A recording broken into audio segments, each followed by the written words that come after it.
तो उपदेशी वे पाप ग्रीष्म ऋतु में जलहे सयाने, पूजून के सतत केवल ज्ञान पाने, पूजून के सतत केवल ज्ञान पाने। बोले भगवान महावीर स्वामी की, आचार्य कुंद कुंद स्वामी की, आचार्य गुरुवर विद्यासागर मुनि महाराज की।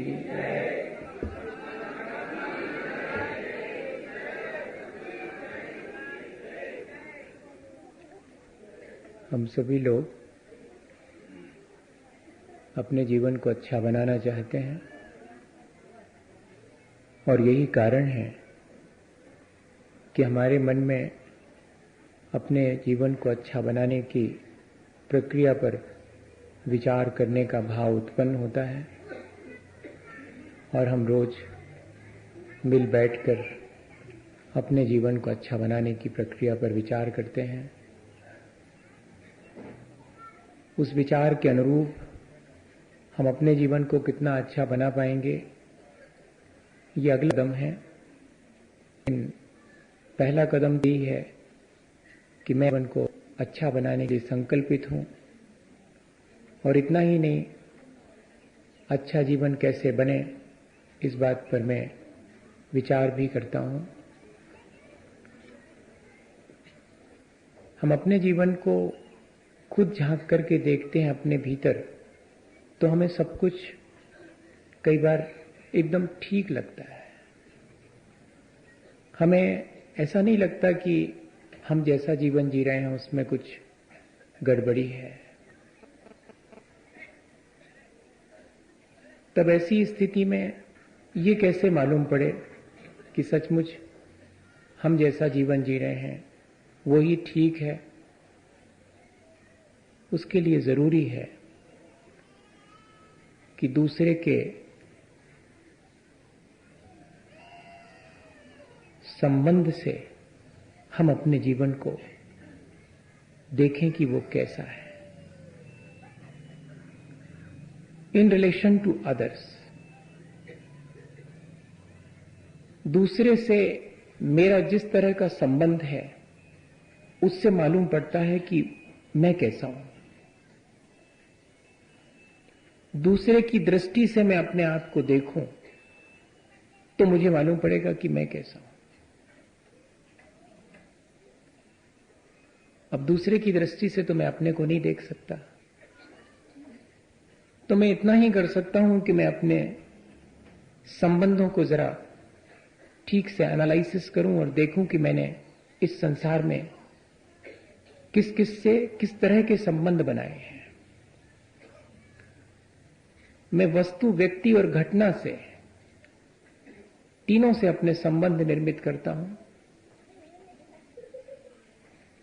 उसमें विशेष रूप से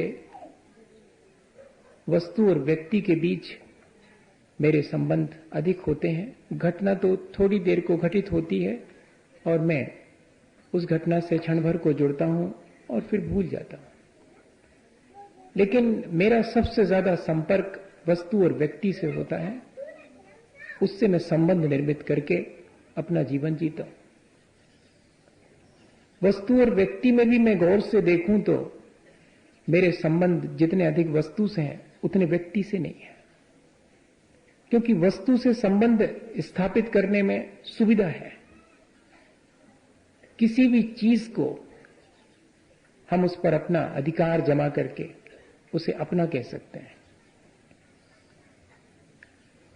उस चीज का हम जैसा उपयोग करना चाहें वैसा कर सकते हैं। उस चीज को जिस दिन हम रिप्लेस करना चाहें उस दिन हम उसे रिप्लेस भी कर सकते हैं। ये मेरी कार है, ये मेरी तिजोरी है, ये मेरे कपड़े हैं, ये मेरा मकान है, ये मेरी दुकान है। ये जो मेरा पोजेशन है, ये जो मेरा अधिकार है, वो बहुत आसानी से मैं निर्मित कर लेता हूं। हमें इसके लिए किसी चीज से पूछना नहीं पड़ता है कि वो चीज मेरी होना चाहती है कि नहीं होना चाहती। और इतना ही नहीं, उस चीज को मैं जहां रख देता हूं वो बिल्कुल एक आज्ञाकारी, अपने आज्ञाकारी पने को निर्वाह करती हुई वहीं रखी मिलती है। मैं मीलों लंबी यात्रा करके लौटूं तो मेरी तिजोरी में मुझे वहीं मिलती है, लेकिन मैं अपने बेटे को कहीं बिठा के जाऊं और 10 मिनट बाद भी लौटूं तो वो वहां बैठा नहीं मिलेगा, वो कहीं और घूमता फिरेगा। तो मुझे उससे संबंध बनाने में जरा दिक्कत होती, चीज से संबंध बनाने में ज्यादा दिक्कत नहीं होती। और चीज के साथ मजा यह है कि मेरे पॉकेट में कल तक 10 रुपए पड़े थे जिन्हें मैं अपना कहता था, आज मैं चाहूं तो किसी और को दे दूं, तो मुझे उस 10 रुपए के नोट से ये नहीं पूछना पड़ता कि किसी और के साथ जाओगे या मेरे पास ही रहोगे। नहीं पूछना पड़ता, मैं दे देता हूं। मेरे घर में कार में लेके आया था और मैं एक नया मॉडल देख के आया हूं, तो मैं चाहूं तो इस कार को चौराहे पे खड़े करके नीलाम कर सकता हूं।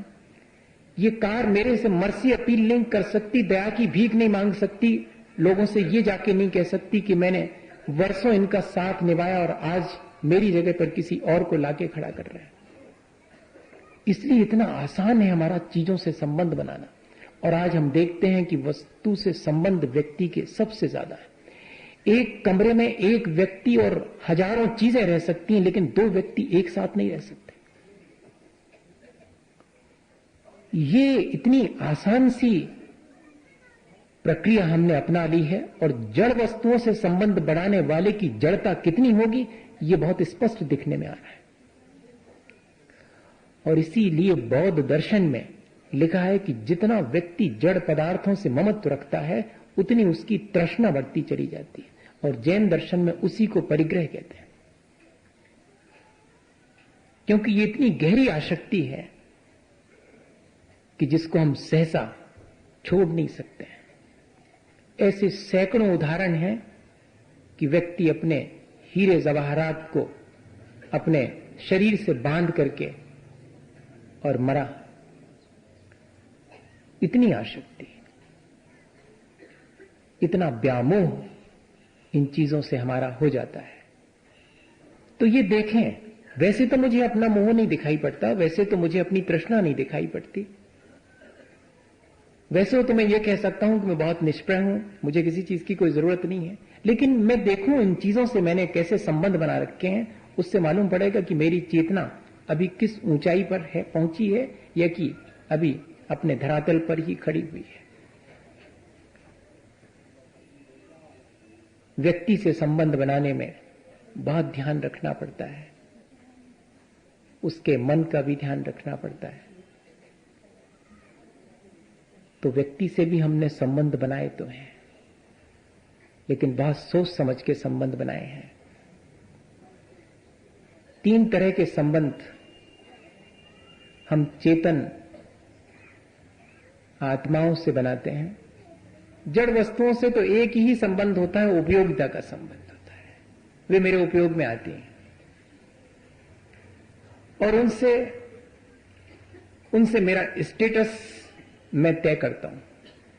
जिसके पास जितनी कीमती चीजें हैं वो उतना कीमती हो जाता है, जिसके पास जितनी ज्यादा चीजें हैं वो उतना बड़ा हो जाता है। तो मैं अपने मैं को इन्हीं चीजों के द्वारा बड़ा कर लेता हूं। लेकिन व्यक्ति के साथ मेरा उपयोगिता का संबंध तो है ही, मेरे और भी संबंध है। घृणा का और द्वेष का भी संबंध है, प्रेम, दया और करुणा का भी संबंध है। मेरे कुछ थोड़े से संबंध श्रद्धा और भक्ति के भी हैं। अब ये देखना है कि इनका रेशियो क्या है, उससे मालूम पड़ जाएगा कि मैं कैसा हूं। तो मैंने जिस ऑर्डर में कहा है उसी ऑर्डर में रेशियो बन जाएगा। सबसे ज्यादा मेरे संबंध अगर सुबह से शाम तक देखूं तो घृणा और द्वेष के हैं। बहुत गौर से देखना, मैं कोई उलाहना नहीं दे रहा हूं, मैं तो सिर्फ एनालिसिस कर रहा हूं। मैं अपने बारे में कह रहा हूं। मान लीजिएगा हम सब अपने अपने बारे में सोच रहे हैं, किसी और के बारे में नहीं सोच रहे। मैं सुबह से शाम तक ये देखता हूं कि मेरे संबंध अधिकतम घृणा और द्वेष के ही संबंध हैं। जैसे कि कुनिक का अपने पिता से था, जैसा कि पिता से था। क्या ऐसे ही संबंध हमारे तो नहीं है? बहुत अधिक मात्रा में देखने में कि हमारे संबंध इसी तरह के हैं। इतने जल्दी हमारे मन में दूसरे के प्रति विद्वेष की भावना आती है, इतनी जल्दी हमें दूसरे के गुण देख करके ईर्ष्या का भाव आता है। ईर्ष्या भी एक द्वेष का ही रूप है और कुछ नहीं। मेरी भावना पढ़ते समय मैं कहता जरूर हूं कि देख दूसरों की बढ़ती को कभी न ईर्ष्या भाव रखूं, लेकिन मेरा सुबह से शाम तक पूरा जीवन दूसरे के गुणों को सहन नहीं कर पाने के कारण ईर्ष्या से ही भरा रहता है।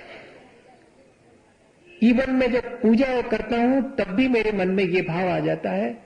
यहां तक कि मैं जब धर्म सभा में बैठा होता हूं तब भी मैं दूसरे किसी व्यक्ति को अधिक सम्मान पाते देख करके और बहुत मुश्किल में पड़ जाता हूं। ये मेरी चेतना का मुझे एनालिसिस करने पर ऐसा लगने लगता है कि मैं तो बहुत पतित हो गया। अगर ये विचार हमारे भीतर आने लगे तो समझिएगा कि हां, अब मेरी चेतना समृद्ध होने वाली है। वरना 99% लोगों को यह चीज समझ में ही नहीं आती है कि दूसरे से मेरे संबंध जो मैंने ईर्ष्या और द्वेष और घृणा के बनाए हैं, उनसे मेरी ही चेतना मलिन हुई है, दूसरे का कोई भी घाटा नहीं हुआ है। ये बहुत कम लोगों को यह चीज समझ में आती है। हमारा सौभाग्य कि हमें यह चीज समझ में आ रही है कि मुझे मेरे संबंध ऐसे नहीं बनाना है जिससे मेरी चेतना मलिन हो, क्योंकि society is the projection of our self. ये जो दिखाई पड़ने वाली समाज है वो मेरा अपना प्रोजेक्शन है और कुछ भी नहीं है। मेरे भीतर घृणा है तो मुझे सब दूर वैसे ही लोग दिखेंगे जो घृणास्पद हैं। मेरा द्वेष है तो मुझे कहीं गुणवत्ता दिखेगी ही नहीं। दुर्योधन महाराज अगर विश्व में ढूंढने निकले कोई भला आदमी तो लौट के आएंगे और कहेंगे कोई भला नहीं है। लेकिन अगर दुनिया को देखने के लिए युधिष्ठिर महाराज को भेजा जाए कि एक आध बुरा ढूंढ के लाओ, तो वो कहेंगे साहब क्षमा करो, एक भी नहीं मिला, कोई बुरा नहीं है। युधिष्ठिर महाराज की आंख में संसार में कोई बुरा नहीं है, क्योंकि वे अपने आप में बहुत अच्छे हैं, इसलिए उन्हें कोई बुरा नहीं दिखता। और दुर्योधन महाराज को कोई अच्छा नहीं दिखाई पड़ता, उनको सब बुरे मालूम पड़ते हैं, क्योंकि उनके भीतर इतना कुछ कचरा है, इतनी कुछ बुराइयां हैं कि किसी और की अच्छाई दिखती ही नहीं है। ये अपना एनालिसिस खुद करना पड़ेगा कि जब जब मैं दूसरे की बुराई देखता हूं तो वो मेरा ही प्रोजेक्शन है, वो मेरे भीतर पड़ी हुई विकृति है। और जब जब मुझे कहीं किसी के भीतर कोई अच्छाई दिखती है तो वो अच्छाई वहां नहीं है, वो मेरे भीतर है। किसी को अच्छा कहने वाला भले ही दूसरा अच्छा हो ना हो, वो स्वयं तो अच्छा हो ही जाता है। और किसी और को बुरा कहने वाला दूसरा बुरा हो या ना हो, स्वयं तो बुरा हो ही जाता है। ये बहुत सीधा सा गणित है। लेकिन हमें अब स्वयं अपने जीवन के बारे में विचार करना चाहिए कि हमने जो संबंध निर्मित किए हैं वो कहीं ऐसा तो नहीं, उनका रेशियो घृणा, द्वेष, ईर्ष्या और विद्वेष का तो नहीं है। अगर ऐसा है तो मैं उसमें कमी लाऊं, और कमी लाने के लिए मुझे कोई बहुत अधिक प्रयत्न नहीं करना है। मुझे उन संबंधों को थोड़ा सा चेंज कर देना है।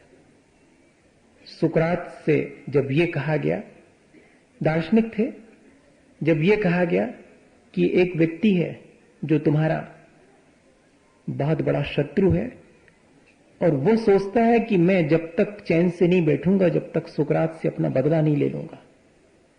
हो गई होगी तुमसे कोई गलती जिसको कि उसने गांठ बांध ली अपने भीतर, वो ऐसा कहता फिरता है। तो सुकरात ने कहा कि अब मैं भी तब तक चैन से नहीं बैठूंगा जब तक कि उसे अपना मित्र न बना लूं। ये चेतना की ऊंचाई से ही निकल सकती है बात, वरना एक common person think about the person, a medium person think about the events, बहुत मुश्किल है इससे ऊपर उठना। A ideal person think about ideas and ideals. एक कॉमन पर्सन 99% लोगों के अंदर दूसरे के बारे में ही सोचने का क्रम चलता है, और दूसरे के बारे में भी भला सोचने का क्रम नहीं। एक common person think about the person, यानी एक सामान्य व्यक्ति सिर्फ दूसरे की बुराइयों के बारे में सोच करके अपने जीवन को मलिन करता रहता है। मध्यम प्रकार के लोग घटनाएं घटित होने पर उनको एनालाइज करते रहते हैं, ये ठीक हुआ नहीं हुआ, देश में क्या चल रहा है। वो एक चाय की दुकान पर खड़े होकर एनालाइज करेंगे पूरी संसद में होने वाली कार्रवाई को। पूरे खेल का अगर कोई एनालिसिस करने वाला है तो पूरे खेल को एनालाइज करके बता देगा वो कि ये यहां पर ये फॉल्ट था और यहां ये ऐसा था। अपने जीवन के बारे में सोचने का वक्त नहीं है उसे। ये मीडियम पर्सन इवेंट्स पर घटित होने वाली सांसारिक घटनाओं को एनालाइज करता है। आइडियल पर्सन बहुत 1% होगा, कोई जो आइडियाज और आइडियल्स के बारे में, किसी आदर्श के बारे में और अपने जीवन को अच्छा बनाने के बारे में सोचेगा। इसलिए हम देखें कि हम किस तरह का सोच रखते हैं, हमारा अपना दूसरे के बारे में किस तरह का सोच है, द्वेष का है, ईर्ष्या का है, किस तरह का है। अगर हम चाहें तो उसको परिवर्तित कर सकते हैं, बहुत आसानी से उसे बदल सकते हैं। घृणा को प्रेम में बदलने की प्रक्रिया है, और घृणा को या कि शत्रुता को मित्रता में और मैत्री में बदलने की प्रक्रिया है। वो प्रक्रिया भी हम अपना सकते हैं चाहें तो। उससे मालूम पड़ जाएगा कि अब हमने अपने जीवन को परिवर्तित करना शुरू किया है। एक जगह और लिखा हुआ है कि relationship is the mirror in which I see myself as I am. संबंध और कुछ नहीं है, एक तरह का दर्पण है जिसमें कि मैं अपने आप को देखता हूं कि मैं कैसा हूं उन संबंधों के माध्यम से। क्योंकि मेरे घृणा का संबंध मेरे भीतर की घृणा को मुझे दिखा देता है, मेरा दूसरे से प्रेम का संबंध मेरे भीतर के प्रेम को मुझे सामने दिखा देता है। वैसे मुझे समझ में नहीं आता है कि मैं किससे घृणा करता हूं, किससे प्रेम करता हूं, पर दूसरे व्यक्ति से पूछने पर मालूम पड़ता है कि हाँ, ये व्यक्ति बहुत बहुत प्यारा व्यक्ति है, या ये व्यक्ति बहुत विद्वेष करने वाला ईर्ष्यावान ईर्ष्यालु व्यक्ति है। प्रेम और दया और करुणा के संबंध भी हैं आज के समय में, ऐसा नहीं है कि नहीं है। हम वैसा जीवन भी अपना बना सकते हैं, इस पर थोड़ा सा विचार कर लें। एक नौयुवक बस में बैठा हुआ है, यात्रा कर रहा है। अचानक एक बुजुर्गवार वृद्ध व्यक्ति बस में ऊपर चढ़ते हैं।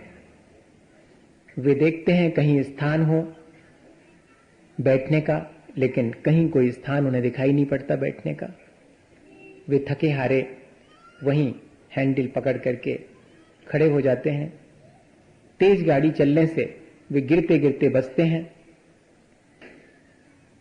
उस वृद्ध व्यक्ति को असुविधा में देख करके युवक अपने स्थान से खड़े होकर के उन्हें बैठने का स्थान देता है।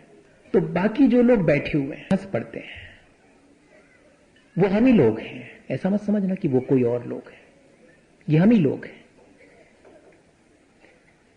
जो किसी की मदद करने वाले पर हंसते हैं और क्या सोचते हैं, होगा कोई ना कोई स्वार्थ इनका, तब तो खड़े हो गया, कोई रिलेशन लगता होगा, या कि हो सकता है कि इस बुजुर्ग की कोई बेटी ब्याह के लायक हो और इस लड़के का उससे कोई अफेयर हो, इसलिए उसको जरा लाइन पे ला रहा है, इसलिए जगह दे रहा है। मैं तो एनालिसिस कर रहा हूं, आप बिल्कुल निश्चिंत बैठिएगा।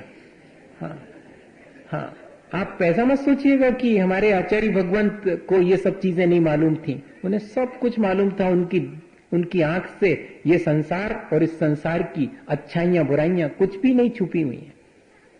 ये हमारा अपना सोच देखिएगा, इतना ही सोच पाएंगे, इससे ज्यादा ऊंचा तो उठ ही नहीं पाते हम, इतना ही सोच पाते हैं। उसने भी यही सोचा, सब लोग हंस पड़े उस पर एक व्यक्ति नहीं हंसा। वो इस घटना को देख करके द्रवित हो गया, बहुत हर्षित हो गया। उस नौयुवक के कंधे पर हाथ रख के उसने कहा कि बहुत बहुत धन्यवाद। आज भी ये चीजें जीवित हैं, मैं ये देख करके कृतार्थ हुआ। तो उस नवयुवक ने मालूम क्या जवाब दिया कि इसमें मैंने कुछ अतिरिक्त नहीं किया, ये तो मेरा कर्तव्य है। अगर इस समय जबकि मैं ऊर्जावान हूं और युवक हूं, इस समय यदि ऐसे नहीं कार्य करूं तो इस वृद्धावस्था में करूंगा जबकि मैं अशक्त हो चुकूंगा, जबकि मुझे खुद जरूरत होगी कि कोई मुझे सहारा दे। ये सोच अगर डेवलप हो जाए तो फिर देखिएगा कि हमारे संबंध क्षण भर में उस बुजुर्गवार से संबंध प्रेम का बन गया, और बाकी वे जो हंसे थे उन्होंने उस बुजुर्ग के माध्यम से एक द्वेष का संबंध निर्मित कर दिया। वहीं उसी क्षण, भले ही क्षण भर को किया हो, लेकिन वो क्षण भर का संबंध हमारे चेतना की ऊंचाई और हमारे चेतना के पतित होने को दर्शा के चला गया। ये हमारे अपने संबंध जो हमने निर्मित किए हैं, उन्हें हमें बहुत गौर से सुबह से शाम तक देखना चाहिए। लिखा तो यहां तक है कि जो कुलीन होते हैं, जिनको खानदानी कहते हैं, ये शब्द मैंने आचार्य श्री से 1992 में बहुत बड़ी धर्म सभा में और धीरे से हम लोगों की तरफ इशारा करके सुना था मैंने 1992 में, जबकि 5 लाख जनता आचार्य महाराज के प्रवचन सुनने के लिए मैंने पहली बार अपनी जिंदगी में, क्योंकि मैंने ये भी देखा है 1976 में कि 50 लोगों में रविवारी धर्म सभा हुई है, और एक स्थिति वो थी, सबसे बड़ा पंच कल्याणक उस समय 1992 में हुआ था जब जबलपुर में, तब सिर्फ सिर ही सिर दिखाई पड़ते थे। उस बीच कोई एक सिंधिया परिवार के व्यक्ति आए थे और उन्होंने जिस तरह से सिर पर पगड़ी लगाकर आए थे तो उतार करके, और जिस तरह से आचार्य महाराज की विनय की थी, उससे उन्होंने धीरे से कहा था कि ये हैं खानदानी लोग, ये शब्द कहा था। उस समय ये बात मुझे लगी थी कि वास्तव में ये है हमारे अपने स्टेटस का सिंबल। आज हमारे स्टेटस का सिंबल कुछ और ही है। जितनी गर्दी करें, जितनी मस्ती करें, जितनी वल्गरिटी करें, उतने नवयुवक कहलाएंगे। ये स्टेटस है नवयुवक का। और एक वो नवयुवक है जो कि निरंतर मदद के लिए तैयार हो और कह रहा है कि अभी तो समय है जो कि मैं कर सकूं। बड़े व्यक्ति का स्टेटस यह है कि वो अपने दरवाजे पर आए हुए छोटे व्यक्ति को दुत्कार के भगा दे, ये उसका स्टेटस है। वो उससे प्रेम से बात ना करे, वो उससे गले ना मिले, क्योंकि वो बड़ा है। ये क्राइटेरिया है अपना।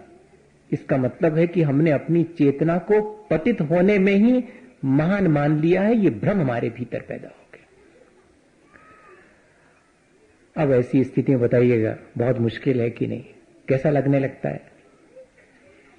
मुझे तो सब कुछ बहुत थोड़ी देर के लिए बहुत बेमानी मालूम पड़ने लगता है। मैं ईमानदारी से बोलूं, सारे संबंध मुझे बेमानी लगने लगते हैं। कई बार जब ऐसे सोचता हूं, आपके साथ बैठ के सोच रहा हूं, अकेले भी कभी कभी सोचता हूं क्या धरा हुआ है यहां पर। आपको नहीं लगता ऐसा? कभी कभी लगता तो होगा। कभी कभी ऐसी छटपटाहट तो होती होगी कि क्या कर लिया मैंने अपने आप का। बनता तो बहुत होशियार हूं, बहुत समझदार हूं, लेकिन हूं तो बिल्कुल ही नहीं। ऐसा लगना चाहिए। तो हो सकता है कि थोड़ा बहुत हमारे जीवन में परिवर्तन हो और हम अपने आप को परिवर्तित करके बहुत बेहतर और बहुत अच्छा बना सकें। मैं आपको एक छोटी सी वो घटना कहना चाह रहा हूं जो कि हमारे उस प्रेम के, करुणा और मैत्री संबंध को प्रदर्शित करती है, जो हमारे भीतर ये भावना उत्पन्न करती कि हाँ, सचमुच मुझे संबंध स्थापित करने चाहिए संसार में, तो बस इतना ही करना चाहिए। संसार से पार होने का संबंध भी मुझे स्थापित करना चाहिए। वो संबंध है श्रद्धा और भक्ति का। लेकिन संसार में अगर मैं रहूं तो घृणा और प्रेम में से संबंध प्रेम का बनाऊं, शत्रुता और मित्रता से मैं संबंध मित्रता का बनाऊं, मैं दया और करुणा का संबंध अधिक से अधिक लोगों से निर्मित करूं। एक व्यक्ति तीर्थ यात्रा के लिए गया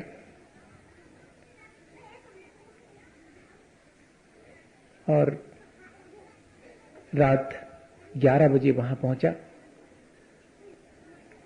देखा तो कहीं कोई ठहरने के लिए कमरा नहीं मिला किसी भी धर्मशाला में। उसने बाहर ही जो पर्ची थी, दालान थी, उसमें अपना सामान रख लिया। सोचा कि रात तो यहां कट जाएगी, लेकिन जीवन साथी ने थोड़ी सी अपनी तकलीफ बताई कि मैंने आज रास्ते में दूध न मिल पाने से अपनी दवाई नहीं खा पाई है, तो थोड़ा सा घबराहट हो रही है। हार्ट पेशेंट है, शायद बीपी बढ़ गया होगा, एग्जॉशन भी हो गया है। अब थोड़ी घबराहट हुई कि सोच रहे थे कि इस दालान में ही रात निकल जाएगी, लेकिन दालान में तो निकल जाएगी पर तकलीफ में कैसे निकलेगी। इस तकलीफ को दूर करने के लिए मुझे कहीं से दूध का इंतजाम तो करना ही चाहिए। देखा तो कहीं कोई सुविधा नहीं थी दूध की, सब दुकानें बंद हो चुकी थीं। जो खुली थी उनके पास भी इतनी रात कौन आएगा ये सोच करके दूध खत्म ही हो गया था। किसी ने कहा कि यहां पर एक ही घर है, चले जाएं, शायद वहां आपको मदद मिल जाए, बाकी सब तो हम लोग दुकान वाले ही लोग यहां हैं।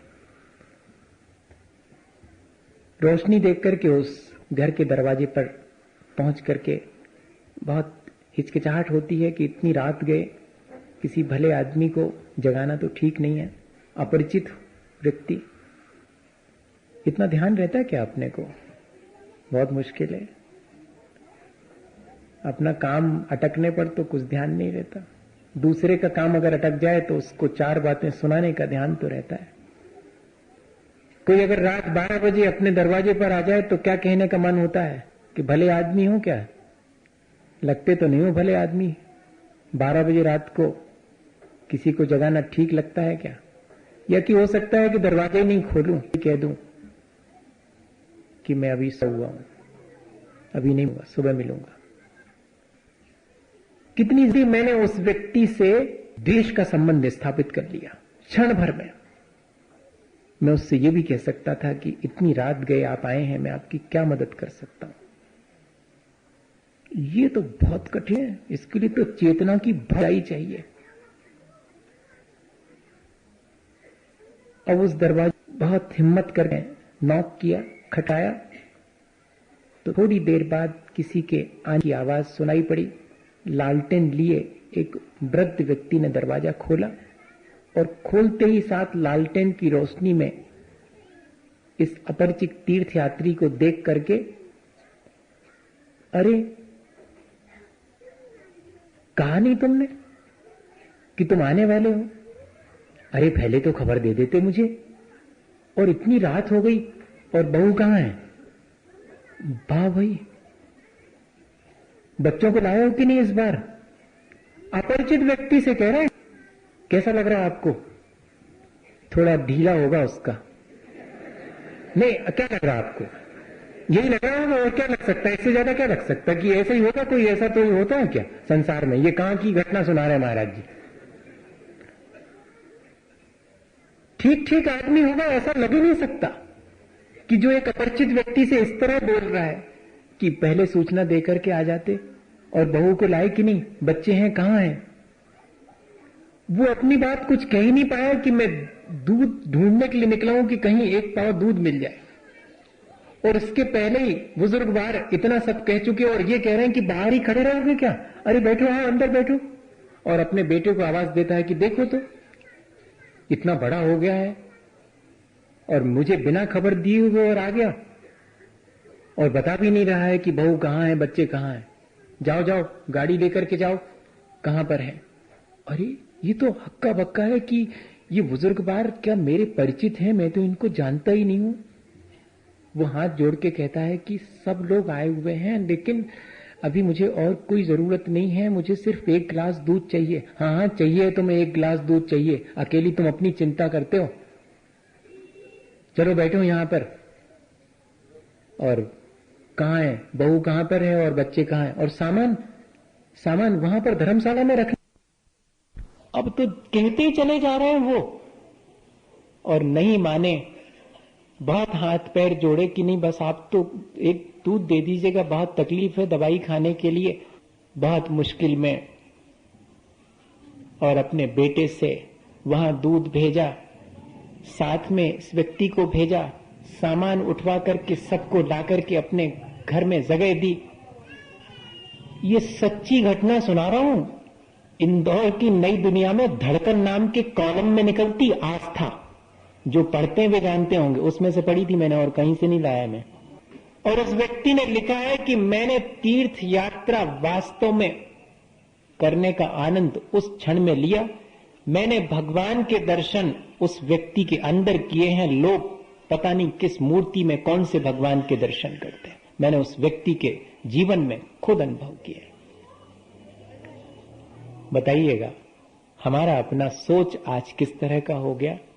और एक ये सोच है कि हम क्षण भर के अंदर बाहर किसी चैतन्य व्यक्ति को देख करके और झट से उसकी चेतना का सम्मान करते हैं। जहां रिवरेंस ऑफ लाइफ है, मानिएगा कि वहां पर है प्रेम का संबंध, दया और करुणा का संबंध।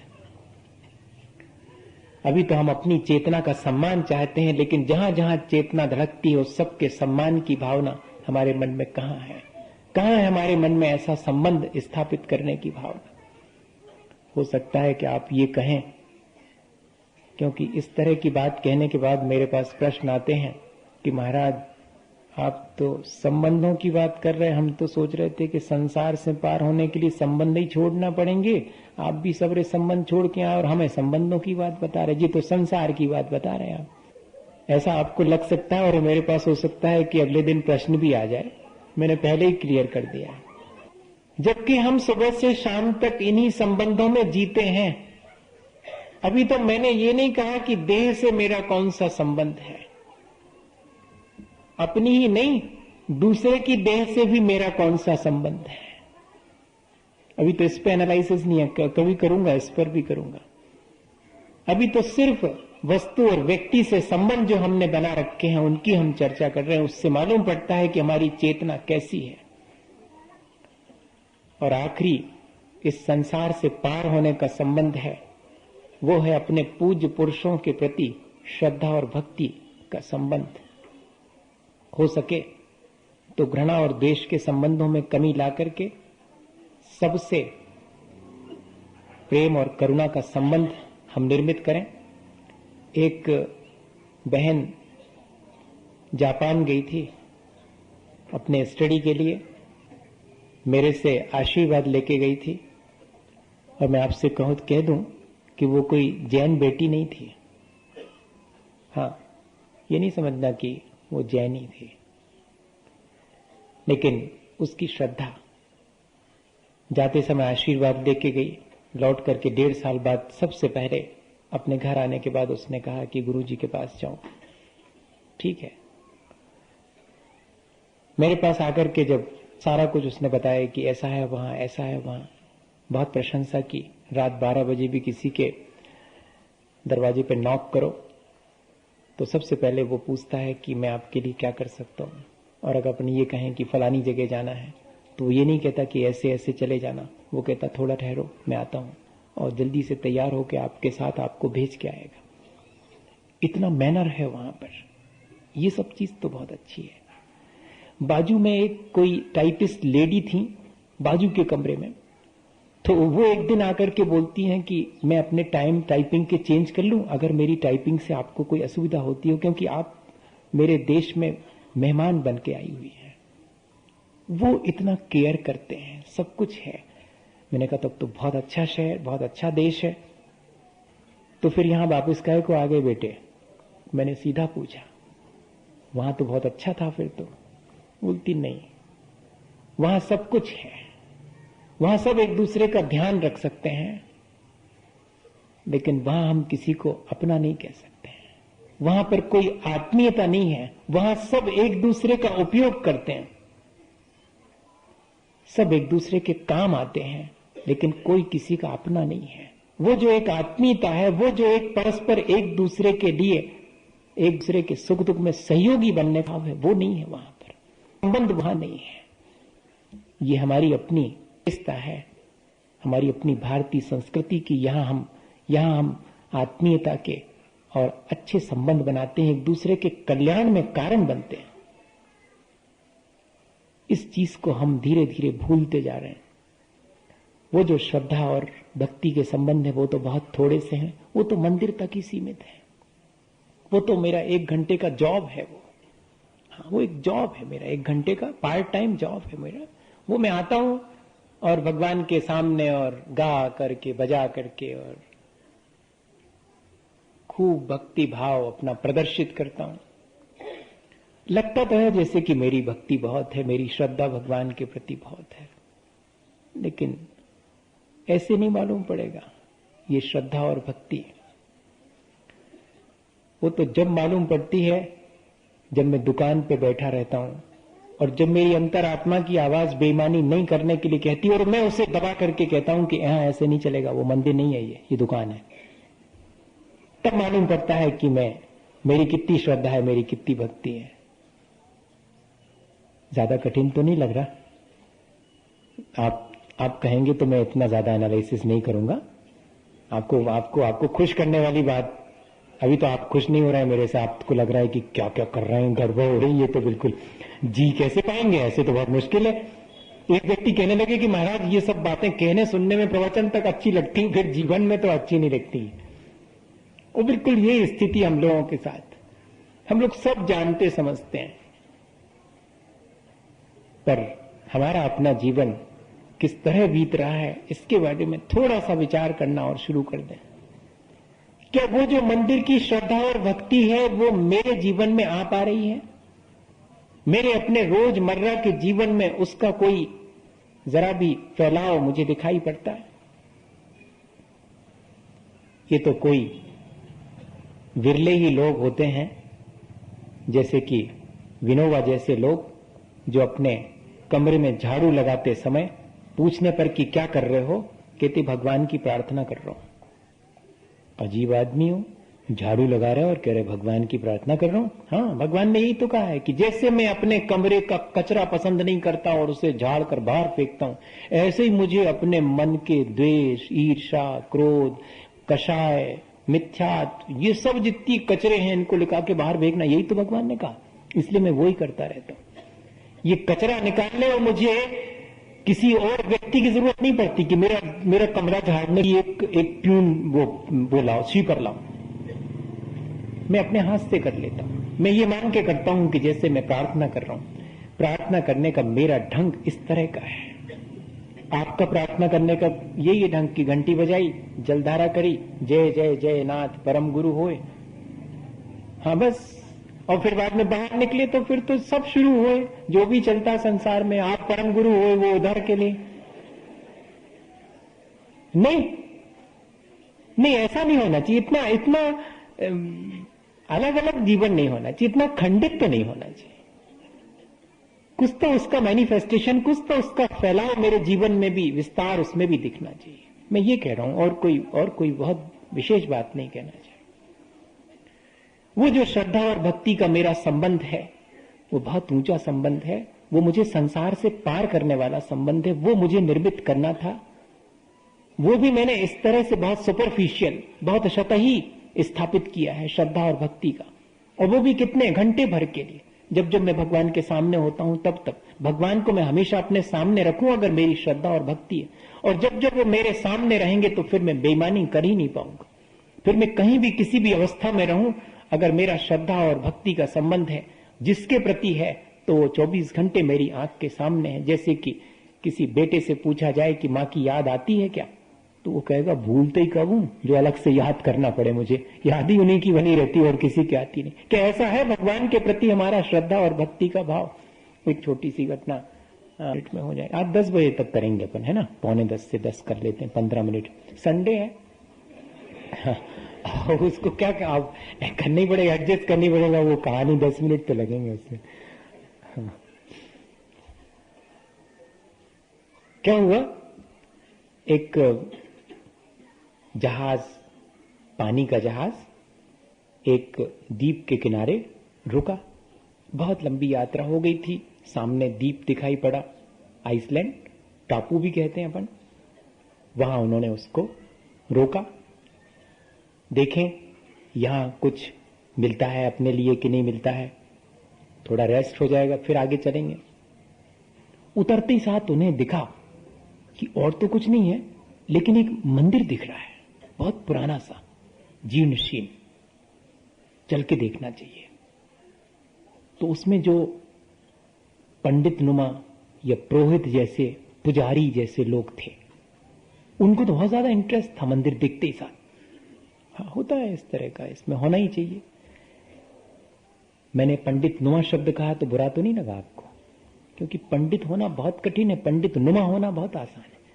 विद्वान होना बहुत आसान नहीं है, विद्वान नुमा होना तो बहुत आसान है। हो जाते हैं अपन थोड़ी सी दो चार बातें पढ़ करके।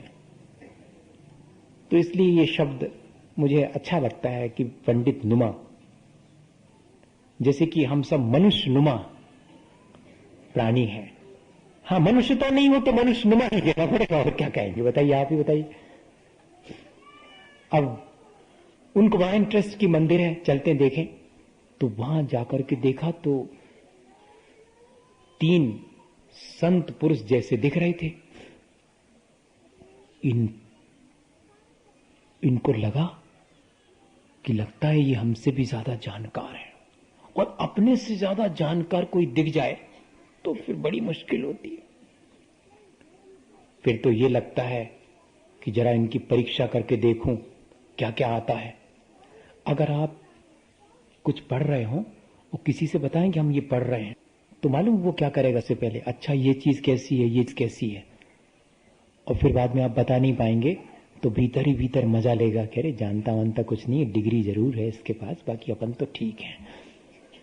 हाँ, बहुत बहुत आज तो मेरा वो पूरे मन से बैठा हूं, मैं बहुत एनालिसिस कर रहा हूं, तो आप बिल्कुल निश्चिंत रहिएगा। एक एक चीज। अब वो क्या हुआ कि उसमें से उन्होंने देखा कि ये लग तो बहुत बड़े से रहे हैं, लेकिन बड़ा कैसे मालूम सहसा। तो पूछा कि क्या करते हो तुम लोग? तो इन पंडितों को देख करके वो तीनों भोले भाले प्राणी थोड़े से घबराए। उन्होंने कहा कुछ नहीं, हम तो यहां भगवान की पूजा प्रार्थना करते हैं। अच्छा, पूजा प्रार्थना करते हो? क्या है तुम्हारी पूजा करने का ढंग? कैसी पूजा करते हो? कौन सी स्तुति पढ़ते हो? स्टैंडर्डाइज कोई तुम्हें प्रार्थना याद है? उन्होंने कहा स्टैंडर्डाइज कोई प्रार्थना वो तो नहीं है याद। तब फिर इनको बड़ी राहत मिली कि हम अभी विद्वान ज्यों के त्यों हैं। हाँ, ये कुछ नहीं जानते, सब बुद्धू है। हाँ, उन्होंने कहा बैठो हम बताते हैं। अब वो सब भूल गए कि क्या क्या देखना था इस टॉप के अंदर, ये मिल गए। तो तुम्हें कुछ भी नहीं आता? हमको तो वैसे कोई प्रार्थना तो करते क्या हो तुम? तो उन्होंने कहा बस आप देख रहे हैं इस खंडहर में जब हम आए तो कोई नहीं था, ये तीनों मूर्तियां जो सामने हैं वो ही थी। हमको प्रार्थना आती नहीं है, हम अज्ञानी हैं, तो हम लोगों ने अपने आप ही एक प्रार्थना बना ली। क्या प्रार्थना बनाई तुम लोगों ने?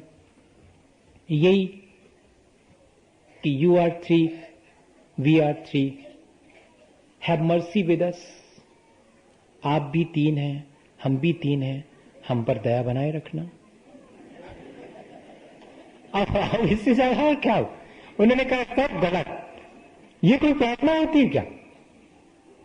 तो उन्होंने कहा कि आप विद्वान हैं, आप हमें बता दें कि प्रार्थना कैसे की जाती, हम सीख लेंगे आपसे। पर हमारी श्रद्धा है भगवान में, तो हमसे जो बनता है टूटा फूटा वो हम करते हैं। उन्होंने कहा नहीं, ऐसे नहीं होती प्रार्थना, ऐसे नहीं व्यक्त की जाती श्रद्धा, हम बताते हैं। और उन्होंने एक लंबी सारी प्रार्थना, सकल गे गाय तदपि निजानंदर स्क्रीन, वो वाली, या कि और भी बड़ी वाली, जो भी हो, जो भी स्टैंडर्डाइज होगी, वो उन्होंने उनको वो सिखा दी पूरी। अब वो बेचारे भोले भाले प्राणी, उन्होंने एक बार सुनी, कहां याद रहने वाली, फिर से बता दीजिएगा। फिर हाथ जोड़ करके, नीचे तो बैठे हैं वो पैरों में उनके तीनों, और आप फिर से बता दीजिएगा। फिर बता दी, अब याद रह जाएगी, ठीक है। जो बनी उनसे सेवा, वो सब जहाज के लोगों के की, सबको विदा करने गए, नदी के किनारे तक उनको छोड़ने गए वो तीनों, भोले भाले भक्त श्रद्धालु थे वो तो। और जहाज जाने लगा, दूर तक जहाज चला गया समुद्र के भीतर। अचानक उस जहाज में से इन लोगों को ऐसा दिखाई पड़ा कि अरे ये कौन सी चीज चली आ रही है, बिल्कुल 3 जुगनू की तरह, स्टार की तरह कुछ चीजें चली आ रही हैं। तो ये सब घबराए कि कोई विपत्ति तो नहीं है। सब अलर्ट हो गए। पंडित जी नुमा जो लोग थे उनने जल्दी से अपनी माला वाला निकाली, जपना शुरू कर दिया कि कोई विपत्ति आने वाली है। हाँ, ऐसे होता है। भले ही भीतर में श्रद्धा ना हो, लेकिन दिखाओ इसमें कि जाप फिरना चाहिए, उसमें क्या बात है। जब विपत्ति आए तब, बाकी नहीं। बाकी सुख के समय पर तो जितना एंजॉय करना उतना एंजॉय करो। भगवान जी को तो अपन कह के आते हैं कि देखो हमारे साथ में मत आना, वहीं पर वो शटर वहीं ताला वाला लगा करके संगे आओगे तो बहुत परेशानी पड़ोगे। यहां तो हम बहुत मुश्किल, दुकान में कहां इतनी भीड़ में आप बैठोगे और धूप भी रहती है, और तो हमने वहीं लॉक करके आते हैं उनको, बाहर ना आ जाए वो हमारे साथ। इतनी श्रद्धा भक्ति है हमारी। मैं ये नहीं कह रहा हूं कि आप मंदिर जाना बंद कर दें, मैं ये नहीं कह रहा हूं कि आप पूजा पाठ करना बंद कर दें। मैं सिर्फ ये कह रहा हूं कि मेरे मंदिर जाने और मेरे पूजा करने से मेरे भीतर जो श्रद्धा और भक्ति है वो मेरे संसार को बढ़ाने वाली है कि कम करने वाली है। बस इतना ही देख लें और कुछ नहीं। मैंने जो संबंध भगवान से अपना श्रद्धा और भक्ति का स्थापित किया है वो सचमुच ठीक किया है या नहीं किया है। काम चलाऊ संबंध तो नहीं है वो मेरा, और अधिकांश मौके पे देखते हैं कि काम चलाऊ संबंधी है, इससे ज्यादा नहीं है।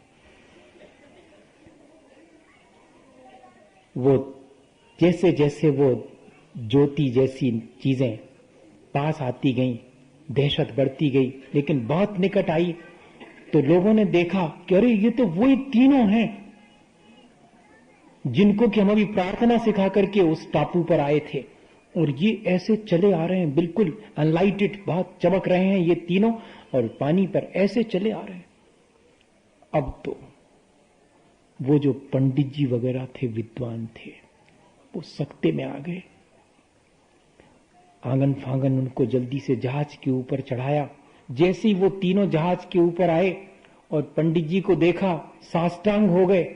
अब पंडित जी बहुत दुविधा में कि ये कर क्या रहे हैं।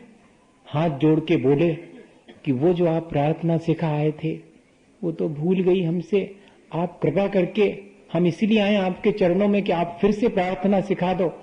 अब पंडित जी की बारी थी।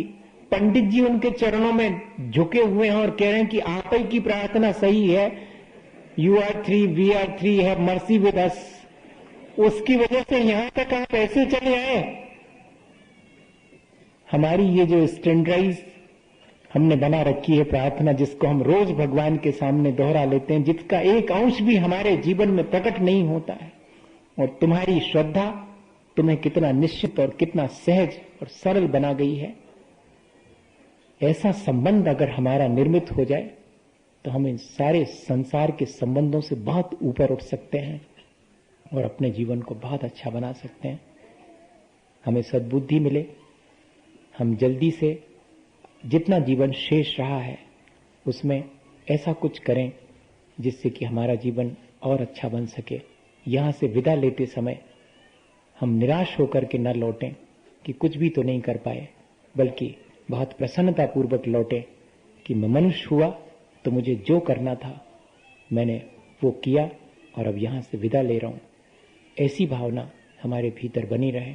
इसी भावना के साथ आज अपन एक साथ मिल बैठकर नमोकार करते हैं।